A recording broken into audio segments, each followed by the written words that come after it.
السلام عليكم ومرحبا بكم. نتمنى ان شاء الله تكونوا بخير وعلى خير وانتم كتشوفوا هذا الفيديو. اليوم ان شاء الله غنعطيكم واحد الوصفه رائعه بزاف زوينه للدراري الصغار والكبار حتى هما. بالنسبه لهذا الجو هذا ديال البرد كتكثر الكحبه، هكا الانسان كيضربوا البرد، الدراري الصغار بزاف كيضربهم البرد وكتجيهم مساكن هكا الكحه، صدرهم كيعمر والرواح. وهذا مع هذا البرد هذا واخا كياخذوا الدواء واخا كياخذوا الواحد، ضروري نعاونوا وليداتنا بهاد الوصفات الطبيعيه الصحيه اللي كيعطيو نتيجه زوينه بزاف. صراحه هاد الوصفه هذه حتى جربتها انايا وعجباتني وفادت، درتها لبنتي وفادتها، داكشي علاش بغيت نشاركها معكم.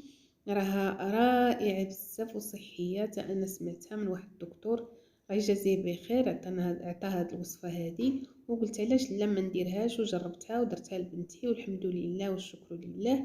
كانت كتكحب ودابا الحمد لله تعافات والصدر ديالها خوا من داك الكحه، ما بقاش صدرها عامر بهاد الفضل ديال هاد الوصفه هذه. فضل الله وفضل هاد الوصفه هذه، لان ربي خلق لينا هاد المواد الطبيعيه باش ينفعونا في الصحه ديالنا، وعلاش لا ما نستعملوهمش. بالنسبه لهاد الوصفه هذه عندنا هنايا اللفت البيض، كلشي كيعرف اللفت البيض والفوائد ديالو الصحيه.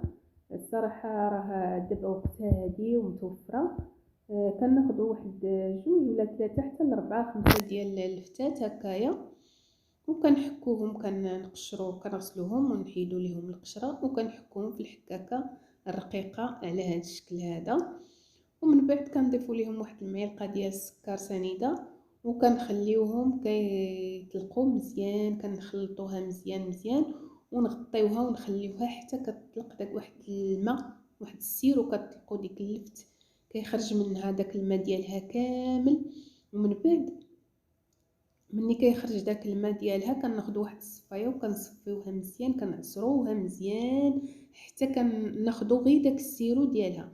انا هنايا ما صفيتهاش لان كنت زربانه وغادي نخرج، وداكشي علاش قلت لكم بطريقه دغيا دغيا خليتها حتى رجعت عاد قديتها. فهنايا كتخليوها غير واحد شويه على ما يطلق داك الماء ديالها، كتاخذوا واحد الصفايه وكتصفيوها مزيان مزيان مزيان مزيان من داك الماء ديالها حتى كتخليو غير داك اللب.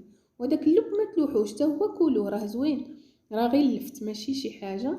كناخذوا هاد السيرو هذا بحال هكا الماء، وكل ساعه ما بين ساعه وساعه نعطيو لوليداتنا معلقه من، الا كان الدري او البنت كتكحب من ساعه لساعه كتعطيوهم معلقه من هاد الماء ديال اللفت هذا. راه رائع بزاف. نتمنى ان شاء الله يشافي ويعافي جميع الوليدات وجميع الناس المرضى. نتمنى لكم الشفاء العاجل ان شاء الله، وشكرا لكم، مع السلامه.